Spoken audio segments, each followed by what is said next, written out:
سیدنا امام اعظم ابو حنیفہ رضی اللہ تعالیٰ عنہ کی بارگاہ میں ایک شخص حاضر ہوا تھا اور اس نے عرض کیا کہ حضور، بہت دن پہلے کی بات ہے، میں نے ایک خزانہ کو کہیں چھپا کر رکھا تھا اور میں نے یہ سوچا تھا کہ کبھی بھی ضرورت پڑے گی تو اسے نکال لوں گا۔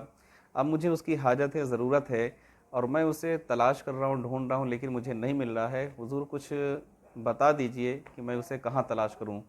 تو سیدنا امام اعظم ابو حنیفہ رضی اللہ تعالیٰ نے فرمایا کہ یہ کوئی فقہ کا مسئلہ تو ہے نہیں کہ میں تجھے بتاؤں۔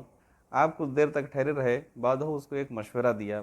مشورہ یہ دیا کہ تو جا اور اچھے سے غسل اور وضو کر کے تو ایک ارادہ کر اللہ کی بارگاہ میں کہ میں پوری رات آج عبادت کروں گا۔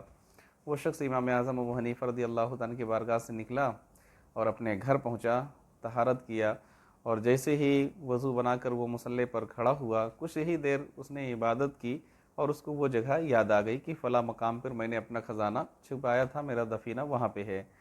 فوراً گیا، اس کو نکالا۔ نکالنے کے بعد جب صبح ہوئی تو سیدنا امام اعظم ابو حنیفہ رضی اللہ تعالیٰ کی بارگاہ میں اس خبر کو لے کر حاضر ہوئے کہ حضور، آپ نے جو بتایا تھا کہ نماز پڑھو اور اللہ تعالیٰ تمہارے لیے وہ ذریعہ بنائے گا کہ تم کو تمہارا خزانہ مل جائے گا، میں نے شروع ہی کیا تھا کہ وہ خزانے کی مجھے یاد دہانی ہو گئی کہ میں نے کہاں رکھا تھا۔